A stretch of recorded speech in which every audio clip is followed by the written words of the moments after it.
Ente et Essentia, On Being and Essence, by St. Thomas Aquinas. Translation copyright 1997 by Robert T. Miller, 1-2. Prologue. A small error at the outset can lead to great errors in the final conclusions, as the philosopher says in Ida Caelo et Mundo cap.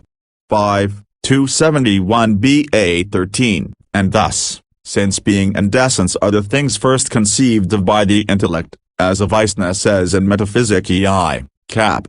6. In order to avoid errors arising from ignorance about these two things, we should resolve the difficulties surrounding them by explaining what the terms being and essence each signify and by showing how each may be found in various things and how each is related to the logical intentions of genus, species, and difference. Since we ought to acquire knowledge of simple things from composite ones and come to know the prior from the posterior, in instructing beginners we should begin with what is easier, and so we shall begin with the signification of being and proceed from there to the signification of essence. Chapter 1. As the philosopher says in V Metaphysics cap. 7, 1017 a 2235, being has two senses. In one sense, being signifies that which is divided into the 10 categories, in another sense, that which signifies the truth of propositions. The difference between these is that, in the second sense, anything can be called or being about which an affirmative proposition can be formed, even if the thing posits nothing in reality. In this way, privations and negations are called beings, as when we say that affirmation is opposed to negation, or that blindness is in the eye. But in this first sense, nothing can be called or being unless it posits something in reality. And thus in this first sense blindness and similar things are not beings. The term essence is not taken from being in the second sense, for in this sense some things are called beings that have no essence, as is clear with privations. Rather, the term essence is taken from being in the first sense. Thus in Metaphysics v. Com. 14, the commentator explains the cited text from Aristotle by saying that being, in this first sense, is what signifies the essence of a thing. And since, as said above, being in this sense is divided into the 10 categories, essence signifies something common to all natures through which the various beings are placed in the various genera and species, as humanity is the essence of man, and so on. 2. Since that through which a thing is constituted in its proper genus or species is what is signified by the definition indicating what a thing is, philosophers introduce the term quiddity to mean the same as the term essence, and this is the same thing that the philosopher frequently terms what it is to be a thing, that is, that through which something has being as a particular kind of thing. Essence is also called form, for the certitude of everything is signified through its form, as Avicenna says in his Metaphysics cap. 6. The same thing is also called nature, taking nature in the first of the four senses that Boethius distinguishes in his book De Persona et de Orbis Naturis cap.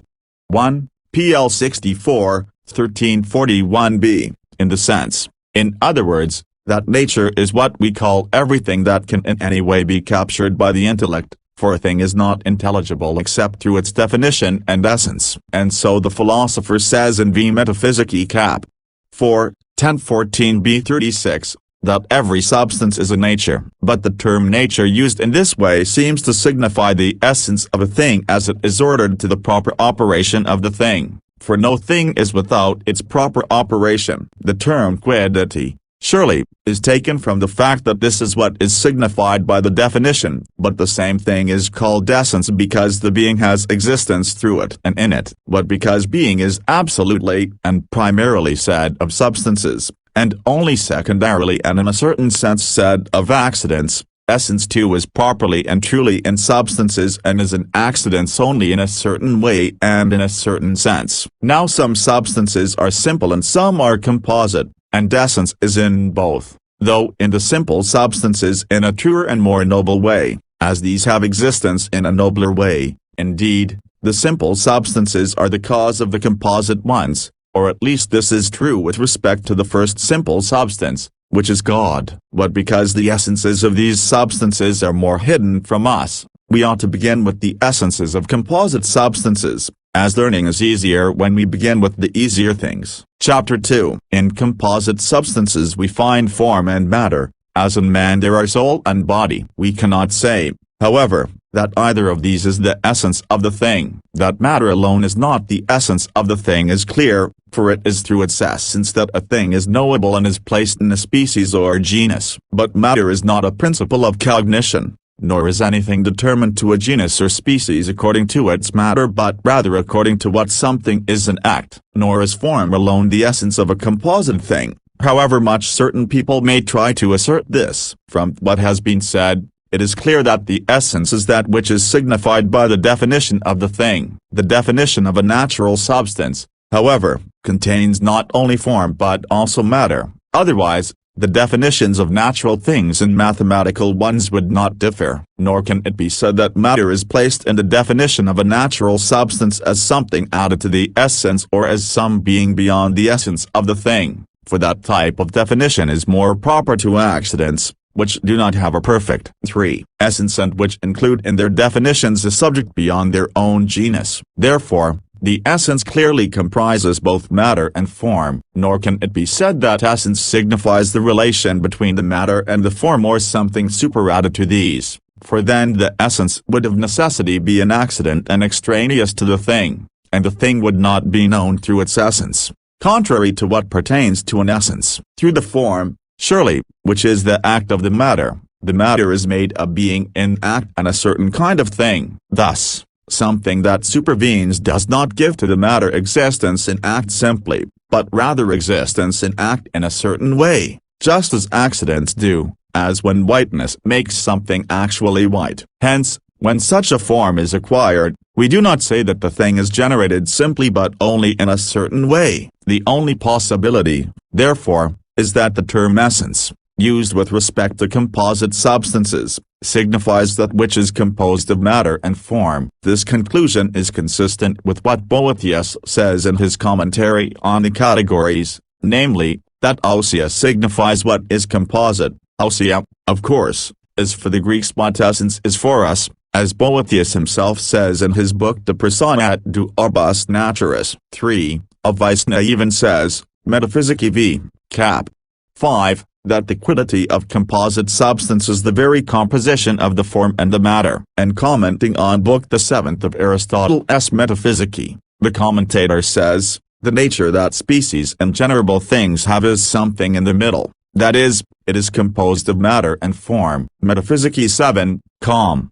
27. Moreover, reason supports this view, for the existence of a composite substance is neither form alone nor matter alone but is rather composed of these. The essence is that according to which the thing is said to exist, hence, it is right that the essence by which a thing is denominated a being is neither form alone nor matter alone but both, albeit that existence of this kind is caused by the form and not by the matter. Similarly, we see that in other things that are constituted from many principles, the thing is not denominated from just one or the other of the principles but rather from that which embraces both. Thus, with respect to flavors, sweetness is caused by the action of a warm animal body digesting what is wet, and albeit that in this way warmth is the cause of the sweetness, nevertheless a body is not called sweet by reason of the warmth, but rather by reason of the flavor, which embraces both the warmth and the wetness. But because matter is the principle of individuation, it would perhaps seem to follow that essence, which embraces in itself simultaneously both form and matter, is merely particular and not universal. From this it would follow that universals have no definitions, assuming that essence is what is signified by the definition. Thus, we must point out that matter understood in the way we have thus far understood it is not the principle of individuation. Only signate matter is the principle of individuation. I call signate matter considered under determinate dimensions. Signate matter is not included in the definition of man, for as man, but signate matter would be included in the definition of Socrates if Socrates had a definition. In the definition of man, however, is included non-signate matter. In the definition of man we do not include this bone and this flesh but only bone and flesh absolutely, which are the non-signate matter of man. Hence, the essence of man and the essence of Socrates do not differ except as the signate differs from the non-signate, and so the commentator says, in Metaphysici 7, com. 20, Socrates is nothing other than animality and rationality, which are his quiddity. Similarly, the essence of a genus and the essence of a species differ as signate from non-signate, although in the case of genus and species a different mode of designation is used with respect to both. For the designation of the individual with respect to the species is through matter determined by dimensions, while the designation of the species with respect to the genus is through the constitutive difference, which is taken from the form of the thing. This determination or designation, however, which is made in the species with respect to the genus, is not through something that exists in the essence of the species but in no way exists in the essence of the genus. On the contrary, whatever is in the species is also in the genus as undetermined. If animal were not all that man is but rather only a part of him, then animal would not be predicated of man, for no integral part is predicated of its whole. We can see how this happens by considering how body as a part of animal differs from body as the genus of animal. In the way body is the genus of animal, it cannot be an integral part of animal, and thus the term body can be accepted in several ways. Body is said to be in the genus of substance in that it has a nature such that three dimensions can be designated in the body. These three designated dimensions are the body that is in the genus of quantity. Now, it sometimes happens that what has one perfection may attain to a further perfection as well, as is clear in man, who has a sensitive nature and, further, an intellective one. Similarly, above this perfection of having a form such that three dimensions can be designated in it, there can be joined another perfection, as life or some similar thing. This term body, therefore, can signify a certain thing that has a form such that from the form there follows in the thing designatability in three dimensions and nothing more, such that, in other words, from this form no further perfection follows. But if some other thing is superadded, it is beyond the signification of body thus understood. And understood in this way, body will be an integral and material part of the animal, because in this way the soul will be beyond what is signified by the term body, and it will supervene on the body such that from these two, namely the soul and the body, the animal is constituted as from parts. This term body can also be understood as signifying a certain thing that has a form such that three dimensions can be designated in it, whatever form this may be, and such that either from the form some further perfection can proceed or not. Understood in this way, body will be the genus of animal, for there will be understood in animal nothing that is not implicitly contained in body. Now, the 5. Soul is a form through which there can be designated in the thing three dimensions, and therefore, when we say that body is what has a form from which three dimensions can be designated in the body, we understand there is some kind of form of this type, whether soul, or lapidiousness, or whatever other form, and thus the form of animal is implicitly contained in the form of body,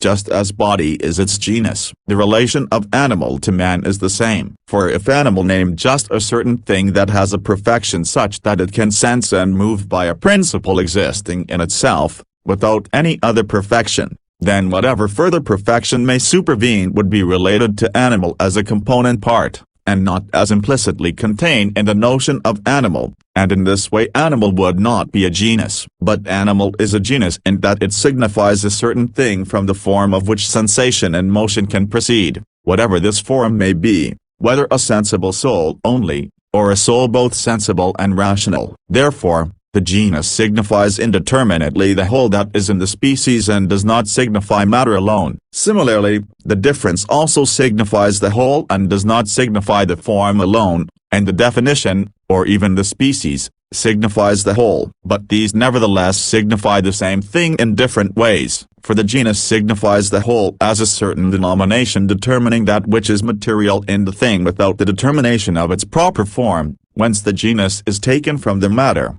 although it is not the matter. This is clear in the case of bodies, as we call something a body in that the thing has a perfection such that in the thing three dimensions can be designated, and this perfection is related materially to some further perfection. Conversely, the difference is like a certain denomination taken from the determined form, beyond the first conception of the form by which the matter is determined. So, when we say something is animated, that, in other words, it has a soul, this does not determine what the thing is, whether it is a body or some other thing. Hence, Aquinas says, Metaphysics v. Cap. 6, that the genus is not understood in the difference as a part of its essence but only as a being beyond its essence, even as a subject is with respect to the concept of a passion, and thus the genus is not predicated per se of the difference, as the philosopher says in 3 Metaphysics Cap. 8, 998 b 24, and in 4 Topicorum Cap. 2, 122 b 22-26, unless perhaps as a subject is predicated of a passion. But the definition or the species comprehends both, namely, the determined matter that the term genus designates and the determined form that the term difference designates. From this is it clear why the genus, the difference, and the species are related proportionally to the matter, the form, and the composite in nature, although they are not the same as these things. For, the genus is not the matter, though it is taken from the matter as signifying the whole, nor is the difference the form, though it is taken from the form as signifying the whole. Thus we say that man is a rational animal, but not composed of the animal and the rational in the sense that we say that man is composed of soul and body. Man is said to be composed 6, of soul and body as from two things from which a third thing is constituted different from each of the two. Man, surely, is neither body nor soul. But if man is said in some sense to be composed of the animal and the rational, it will not be as a third thing composed from these two things, but as a third concept composed from these two concepts. The concept of animal is without determination of a special form and expresses, with respect to the ultimate perfection, the nature of the thing from that which is material. The concept of the difference, rational, consists in the determination of the special form. From these two concepts are constituted the concept of the species or the definition. Thus, just as a thing constituted from other things does not have predicated of it these other things, so too a concept does not have predicated of it the concepts of which it is constituted. Clearly, we do not say that the definition is either the genus or the difference. Although the genus may signify the whole essence of the species, nevertheless there is not just one essence of the various species under one genus, for the unity of the genus proceeds from its very indetermination or undifferentiation. Nor is it the case that what is signified through the genus is numerically one nature in the various species such that to it there supervenes some other thing,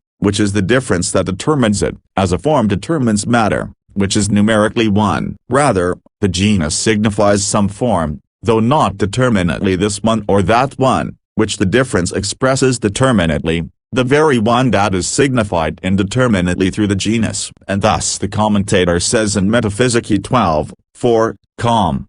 14, that prime matter is called one by the removal of all forms, but the genus is called one through the commonality of forms signified. Hence, the indetermination, which was the cause of the unity of the genus, having been removed through the addition of the difference, the species remain essentially diverse. Furthermore, since, as said above, the nature of the species is indeterminate with respect to the individual just as the nature of the genus is with respect to the species, and since, further, the genus, as predicated of the species, includes in its signification, although indistinctly, everything that is in the species determinately, so too does the species, as predicated of the individual, signify everything that is in the individual essentially, although it signifies this indistinctly. In this way, the essence of the species is signified by the term man, and so man is predicated of Socrates. If, however, the nature of the species is signified in such a way as to exclude designate matter, which is the principle of individuation,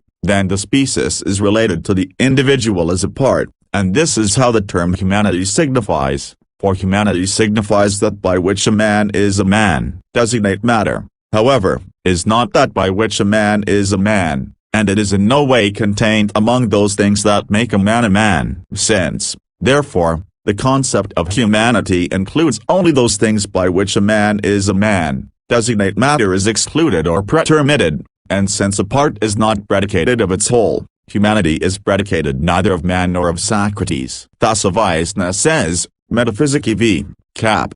5, that the quiddity of composite thing is not the 7 composite thing of which it is the quiddity, even though the quiddity itself is composite, as humanity, while composite, is not man. On the contrary, it must be received in something that is designate matter. But since, as said above, the designation of the species with respect to the genus is through the form, and the designation of the individual with respect to the species is through matter, the term signifying that from which the nature of the genus is taken thus excludes the determinate form that completes the species and signifies the material part of the whole, as the body is the material part of the man. However, the term signifying that from which the nature of the species is taken, excluding designate matter, signifies the formal part. Thus, humanity is signified as a certain form, and it is said that it is the form of the whole, not, certainly, as a form superadded to the essential parts, the form and the matter, but rather as the form of a house is superadded to its integral parts,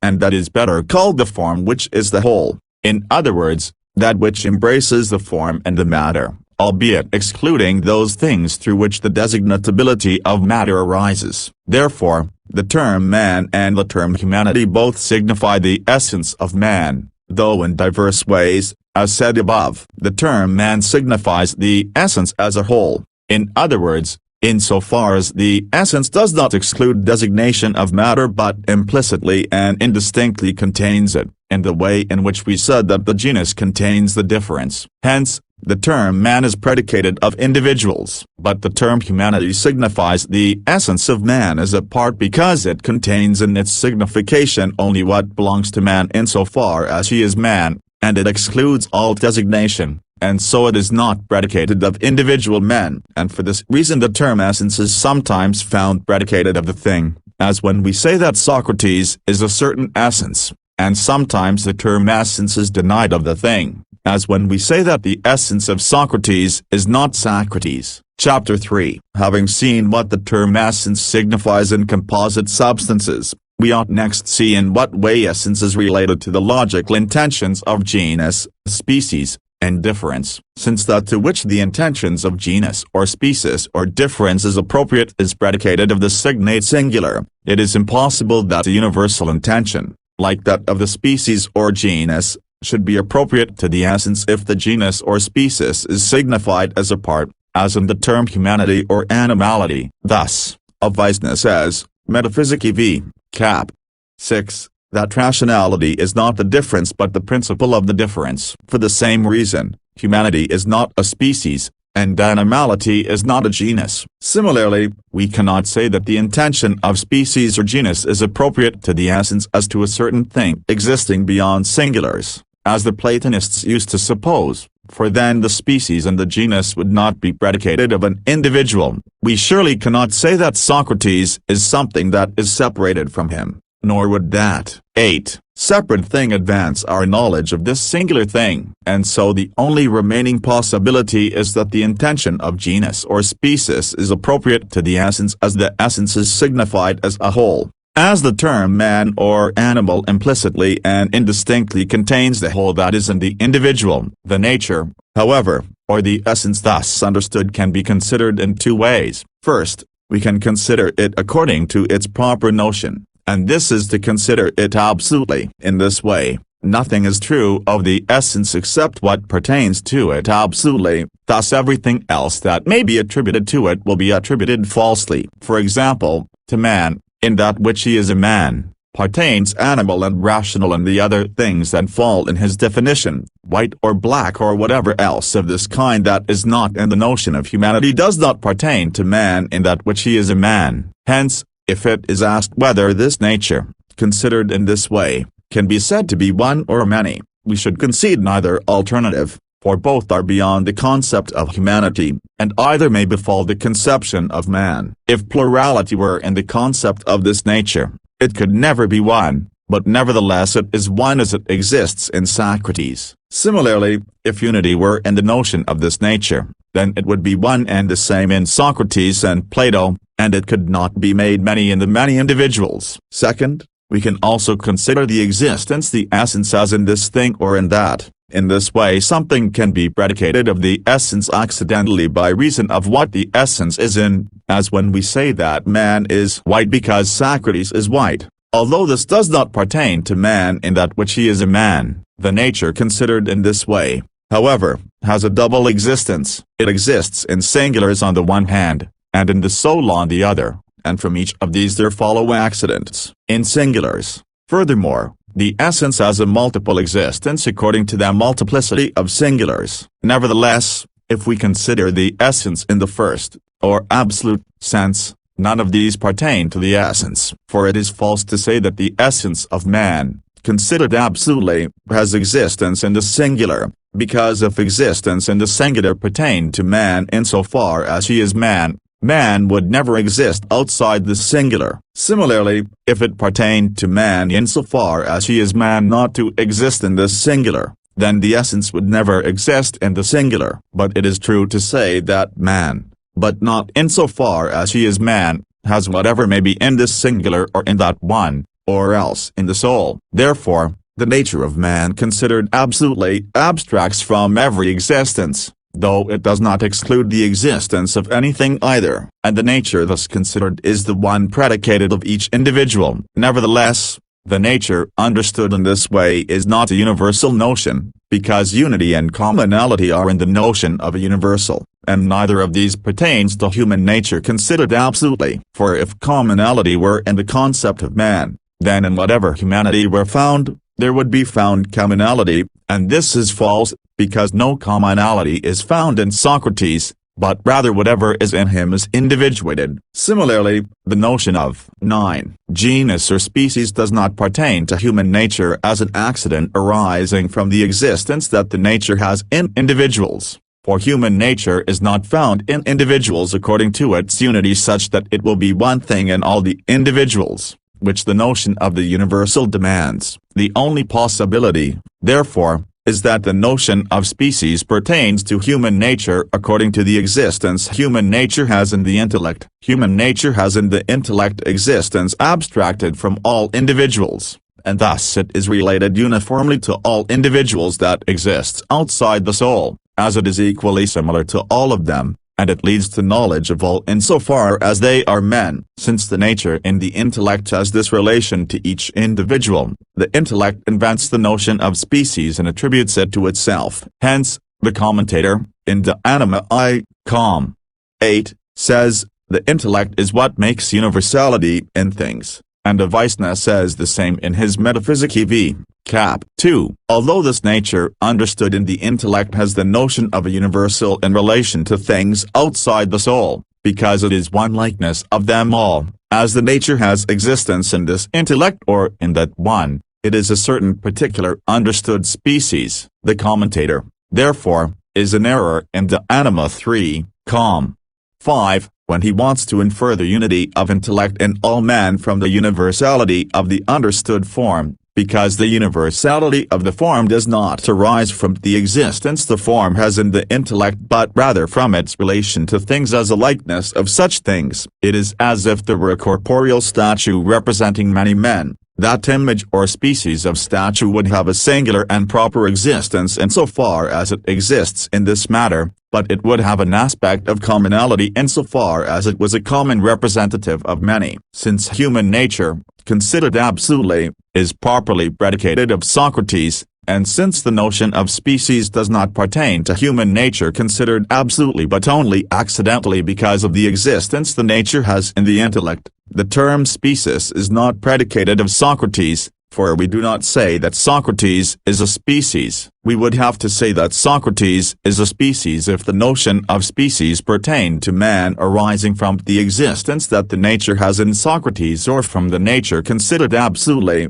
that is, insofar as man is man. For whatever pertains to man insofar as he is man is predicated of Socrates, but to be predicated pertains to a genus per se, because being predicated is placed in its definition. Now, predication is completed by the action of the intellect in compounding and dividing, and it has as its basis the unity of those things one of which is said of another. Hence, the notion of predicability can be subsumed in the notion of this intention that is the genus, which is itself completed by an act of the intellect. Still, when the intellect attributes the intention of predicability to something by compounding it with another, this intention is not that of genus, it is rather that to which the intellect attributes the intention of genus, as, for instance, to what is signified by the term animal. 10. We have thus made clear how the essence or nature is related to the notion of species, for the notion of species is not among those that pertain to the essence considered absolutely,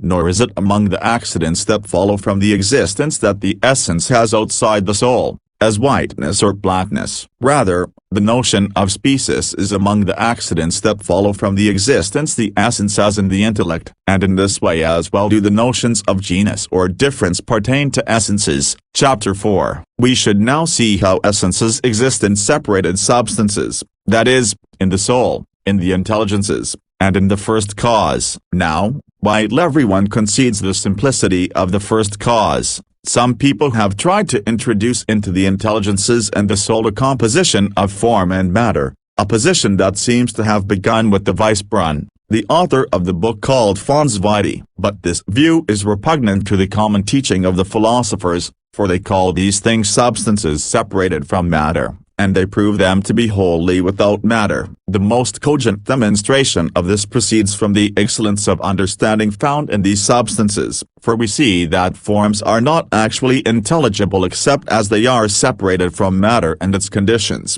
and forms are not made actually intelligible except by virtue of an intelligent substance, which educes the forms and receives them in itself. Hence, in any intelligent substance there is a complete absence of matter in such a way that the substance has neither a material part itself nor even is the substance like a form impressed in matter, as is the case with material forms. Nor can someone say that only corporeal matter, and not some other kind of matter, impedes intelligibility, for, if it were only corporeal matter that impedes intelligibility, then since matter is called corporeal only insofar as it exists under a corporeal form, matters impeding intelligibility would come from the corporeal form, and this is impossible, for the corporeal form is actually intelligible just like any other form, insofar as it is abstracted from matter. Hence, in no way is there a composition of matter and form in either the soul or the intelligences, such that an essence is received in these as in corporeal substances. Nevertheless, in separate substances there is a composition of form and existence, and so in the Liber de Causis, Prop.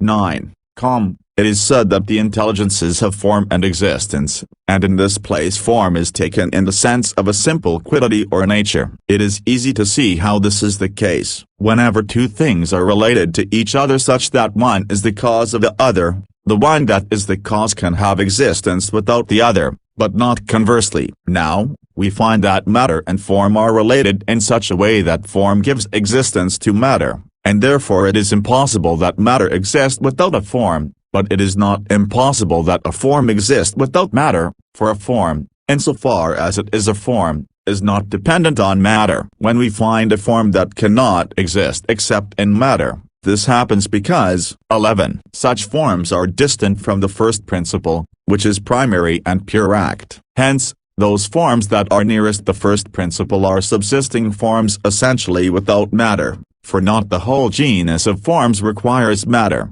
as said above, and the intelligences are forms of this type. Thus, the essences or qualities of these substances are not other than the forms themselves. Therefore, the essence of a composite substance and that of a simple substance differ in that the essence of a composite substance is not form alone but embraces both form and matter, while the essence of a simple substance is form alone. And from this two other differences arise. One is that the essence of a composite substance can be signified as a whole or as a part, which happens because of the designation of the matter, as said above. Hence, in one way, the essence of a composite thing is not predicated of the composite thing itself, for we cannot say that a man is his own quality. But the essence of a simple thing, which is its form, cannot be signified except as a whole, as in this case there is nothing beyond the form that might receive the quality, and so, however we take the essence of a simple thing, the essence is predicated of it. Hence, Aquinas says in Metaphysics v. Cap. 5 that the quality of a simple thing is the simple thing itself, because there is no other thing to receive the form. The second difference is that the essences of composite things, because they are received and designate matter, are multiplied according to the division of matter, and so it happens that some things are the same in species but different in number. But since the essence of a simple thing is not received in matter, there can be no such multiplication in this case, and so among such substances we do not find many individuals of the same species, as Aquinas expressly says in Metaphysics v. Cap. 2. Although substances of this kind are form alone and are without matter, they are nevertheless not in every way simple, and they are not pure act, rather, they have an admixture of potency, and this can be seen as follows. Whatever is not in the concept of the essence or the quiddity comes from beyond the essence and makes a composition with the essence, because no essence can be understood without the things that are its parts, but every essence or quiddity can be understood without understanding anything about its existence. I can understand what a man is or what a phoenix is and nevertheless not know whether either has existence in reality. Therefore, it is clear that existence is something other than the essence or quiddity, unless perhaps there is something whose quiddity is its very own existence, and this thing must be one and primary, for there can be no clarification of something except by the addition of some difference, as the nature of a genus is multiplied in its species, or as, since the form is received in diverse matters, the nature of the species is multiplied in diverse individuals. Or again as when one thing is absolute and another is received in something else, as if there were a certain separate heat that was other than unseparated heat by reason of its own separation. But if we posit a thing that is existence only, such that it is subsisting existence itself, this existence will not receive the addition of a difference, for, if there were added a 12 difference, there would be not only existence but existence and also beyond this some form. Much less would such a thing receive the addition of matter, for then the thing would be not subsisting existence but material existence. Hence, it remains that a thing that is its own existence cannot be other than one, and so in every other thing, the thing's existence is one thing, and its essence or quiddity or nature or form is another. In the intelligences, therefore, there is existence beyond the form, and so we say that an intelligence is form and existence. Everything that pertains to a thing, however, either is caused by the principles of its own nature, as risibility in man, or else comes from some extrinsic principle, as light in the air from the influence of the sun. Now, it cannot be that existence itself is caused by the very form or quiddity of the thing, I mean as by an efficient cause, because then the thing would be its own efficient cause, and the thing would produce itself in existence, which is impossible. Therefore, everything the existence of which is other than its own nature has existence from another, and since everything that is through another is reduced to that which is through itself as to a first cause, there is something that is the cause of existing in all things in that this thing is existence only. Otherwise, we would have to go to infinity in causes, for everything that is not existence alone has a cause of its existence, as said above. It is clear, therefore, that the intelligences are form and existence and have existence from the first being, which is existence alone, and this is the first cause, which is God. Everything that receives something from another is in potency with respect to what it receives, and that which is received in the thing is its act. Therefore, a quiddity or form that is an intelligence is in potency with respect to the existence that it receives from God, and this received existence is received as its act, and thus there are found in the intelligences both potency and act but not matter and form, unless in some equivocal sense. So too to suffer, to receive, to be a subject and everything of this type that seem to pertain to things by reason of their matter are said of intellectual substances and corporeal substances equivocally, as the commentator says in De Anima 3, com.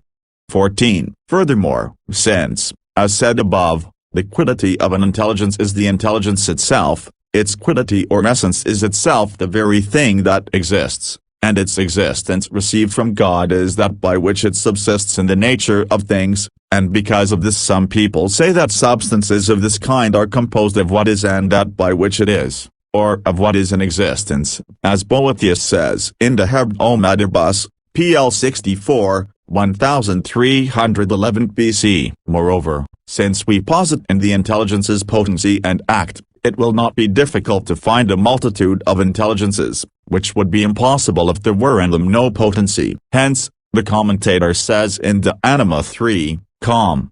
5 that if the nature of the possible intellect were unknown, we would not be able to find a multitude of separate substances. There is thus a distinction among separate substances according to their grade of potency and act such that the superior intelligences, which are nearer the first cause, have more act and less potency, and so on. 13. This scale comes to an end with the human soul, which holds the lowest place among intellectual substances. The soul's possible intellect is related to intelligible forms just as prime matter, which holds the lowest place in sensible existence, is related to sensible forms, as the commentator says in De Anima 3, com. 5. The philosopher thus compares, 3 De Anima cap. 4, 430a1, the soul to a tablet on which nothing has been written. Since, among intellectual substances, the soul has the most potency, it is so close to material things that a material thing is brought to participate in its existence. That is, from the soul and the body there results one existence in one composite thing, although this existence, as the existence of the soul, is not dependent on the body. Therefore, beyond this form that is the soul, there are other forms having more potency in being closer to matter, and so much so that they have no existence without matter. Among these forms there is an order and gradation down to the primary forms of the elements, which are closest to matter, and so these have no operation except as required by the active and passive qualities and other such qualities by which matter is disposed by form. Chapter 5. Having treated these matters, we can see clearly how essence is found in various kinds of things. There are 3 ways in which substances may have an essence. First, surely, is the way God has his essence, which is his very existence itself, and so we find certain philosophers saying that God does not have a quiddity or essence because his essence is not other than his existence. From this it follows that he is not in a genus, for everything that is in a genus has a quiddity beyond its existence, since the quiddity or nature of the genus or species is not in the order of nature distinguished in the things of which it is the genus or species, but the existence is diverse in diverse things. Even though we say that God is existence alone, we do not fall into the error of those who said that God is that universal existence by which everything formally exists. The existence which is God is of such a kind that no addition can be made to it, whence through its purity it is distinct from every other existence. For this reason the author of the Liber de Causis, Prop. 9, com. says that the individuation of the first cause, which is being alone, is through its pure goodness, but common existence, just as it does not include in its concept any addition, so too in its concept does it not exclude any addition, for, if such existence did in its concept exclude any addition, nothing could be understood to exist in which there was added something beyond existence. Similarly, although God is existence alone, the remaining perfections and nobilities are not lacking in him. On the contrary, he has all the perfections that exist in every genus, and for this reason he is called perfect without qualification, as the philosopher, v. Metaphysics cap. 16, 1021b 3033, and the commentator, Metaphysics v. com. 21, each say, but God has these perfections in a more excellent way than all other things have them because in 14 him they are one, while in other things they are diverse, and this is because all these perfections pertain to God according to his simple existence, just as, if someone through one quality could effect the operations of all qualities, such a person would have in that one quality all the qualities. So too does God in his very existence have all the perfections. In a second way, essence is found in created intellectual substances, in which existence is other than essence, although in these substances the essence is without matter. Hence, their existence is not absolute but received, and so finite and limited by the capacity of the receiving nature, but their nature or quiddity is absolute and is not received in any matter. Thus, the author of the Liber de Causis, Prop. 16, com. says that intelligences are infinite in an inferior way and finite in a superior way. They are finite with respect to their existence, which they receive from something superior, though they are not rendered finite in an inferior way because their forms are not limited to the capacity of some matter receiving them, and thus among such substances we do not find a multitude of individuals in one species, as said above, except in the case of the human soul, and there we do find a multitude of individuals in one species because of the body to which the soul is united. Now, the individuation of the soul depends on the body, in an occasional manner, as to its inception, for the soul does not acquire for itself individual existence unless in the body of which it is the act. But nevertheless, if we subtract the body, the individuation does not perish because, since the soul was made the form of a given body, the form has absolute existence from which it has acquired individuated existence, and this existence always remains individuated, and thus Aquinas says, the anima v. cap. 3, that the individuation of souls and their multiplication depend on the body for their beginning but not for their end, since in these substances the quiddity is not the same as existence. These substances can be ordered in a predicament, and for this reason we find among these things genera, species, and differences, although their proper differences are hidden from us. In sensible things even the essential differences are unknown to us, and so they are signified through accidental differences that arise from the essential ones, just as a cause is signified through its effect. We take bipedality, for example, as the difference of man. The proper accidents of immaterial substances, however, are unknown to us, and thus we can signify their differences neither per se nor through their accidental differences. We should note, though, that the genus and difference in immaterial substances are not taken in the same way as in sensible substances. For in sensible substances the genus is taken from that which is material in the thing,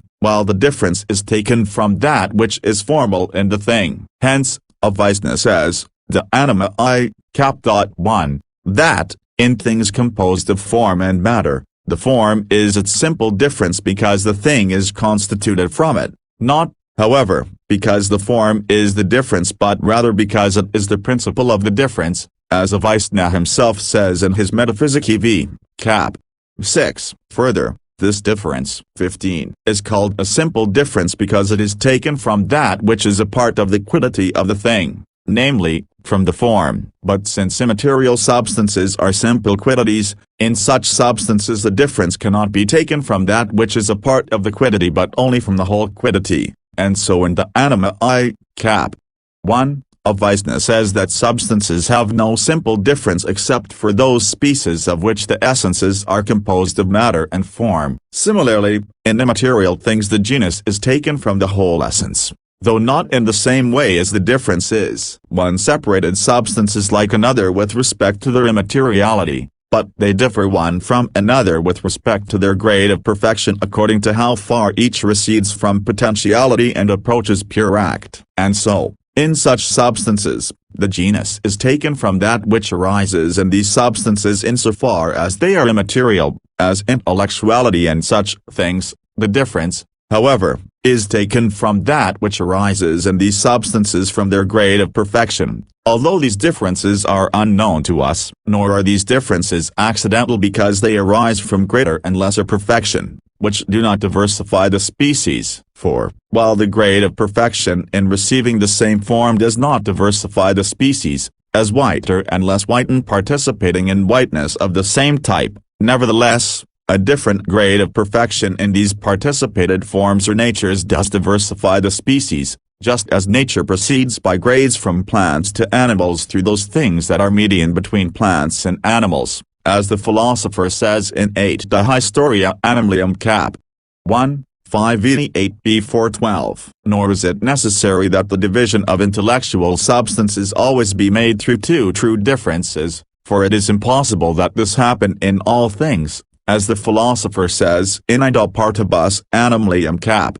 2, 642b 57. In a third way, essence is found in substances composed of matter and form, in which existence is both received and limited because such substances have existence from another, and again because the nature or quiddity of such substances is received in signate matter, and thus such substances are finite in both a superior way and an inferior way, and among such substances, because of the division of signate matter, There can be a multiplication of individuals in one species. The ways in which the essence in such substances is related to the logical intentions we have explained above. Chapter 6. We should now see in what way there are essences in accidents, having said already how essences are found in all types of substances. Now, since, as said above, the essence is that which is signified by the definition, accidents will thus have essences in the same way in which they have definitions, but accidents have incomplete definitions,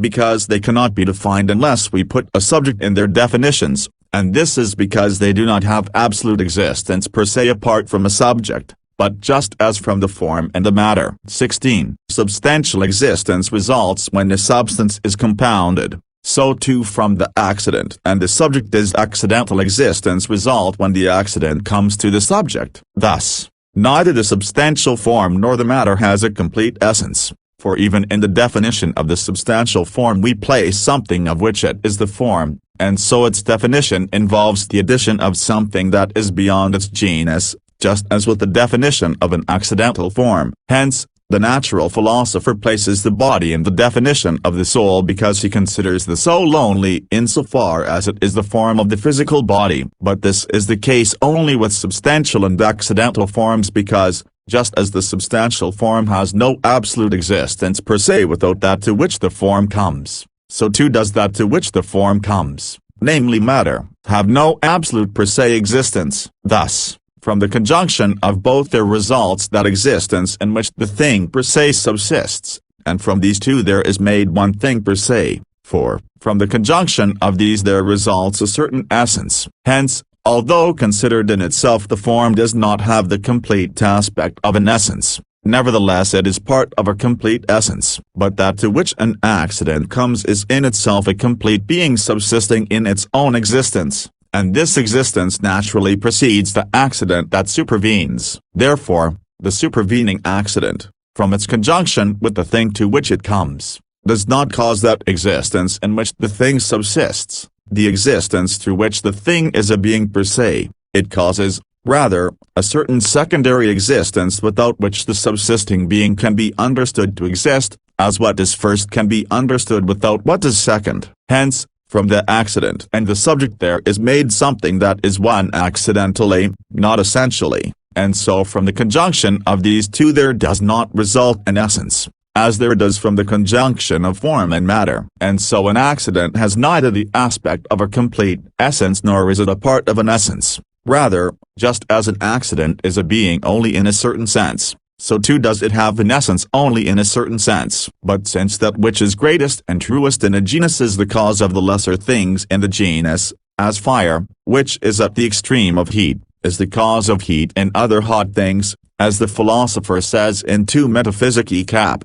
1, 993b 2427, thus substance, which is first in the genus of beings and which has essence in the truest and greatest way, is the cause of accidents, which participate in the notion of being only secondarily and in a certain sense. But this happens in a variety of ways. Since the parts of substance are matter and form, certain accidents are principally a consequence of form, and certain accidents are principally a consequence of matter. Now, while we find some forms, like the intellectual soul, whose existence does not depend on matter, matter does not have existence except through form. Hence, among those accidents that are a consequence of form, there are some that have no communication with matter, such as understanding, which does not take place through a corporeal organ, as the philosopher proves in 3 De Anima cap.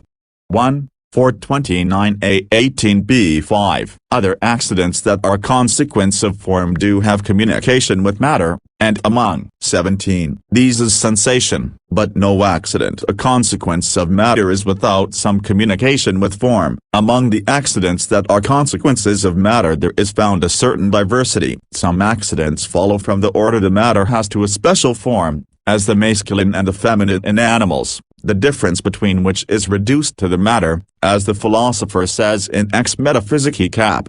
9, 1058b 2123. Hence, the form of the animal having been removed, these accidents do not remain except in some equivocal sense. Other accidents follow from the order the matter has to a general form, And so with these accidents, if the special form is removed, the accidents still remain in the thing, as the blackness of the skin of an Ethiopian comes from the mixture of the elements and not from the notion of the soul, and hence the blackness remains in the man after death. Since everything is individuated by matter and is placed in its genus or species through its form, the accidents that follow from the matter are accidents of the individual, and by these accidents individuals of the same species differ one from another. But the accidents that follow from the form are properly passions of the genus or species, and so they are found in all things participating in the nature of the genus or species, as risibility in man follows from the form. For laughter comes from a certain kind of understanding in the soul of man. We should also note that some accidents are caused by the essential principles of a thing according to its perfect act,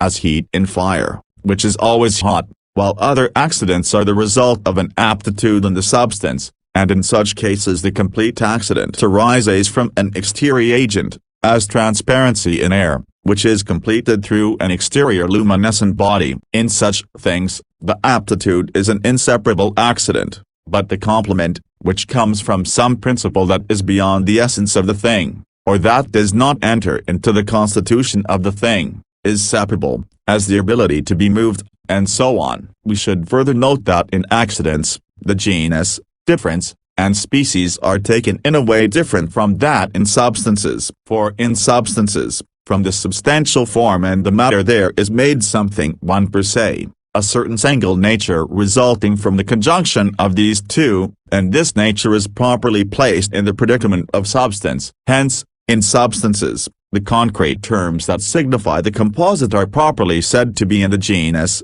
in the manner of the species or the genus, as, for example, man or animal. But in this way neither the form nor the matter is in a predicament except by means of reduction, as when we say that the principles of a thing are in its genus. However, from the accident and the subject there does not result something that is one per se, and thus from the conjunction of these two there does not result a nature to which the intension of genus or species might be attributed. Therefore, the accidental terms taken concretely, like white or musical, cannot be placed in a predicament except by means of reduction, but they can be placed in a 18 predicament when they are signified abstractly, as whiteness and music. And because accidents are not composed of matter and form, in accidents the genus cannot be taken from the matter, the difference from the form, as is the case with composite substances. Rather, the first genus is taken from their very mode of existing, as being is said in different ways according to what is prior and what is posterior in the 10 genera of predicaments, and thus we call the measure of a substance quantity, the disposition of a substance quality, and so on for the others, as the philosopher says in 9 Metaphysics cap.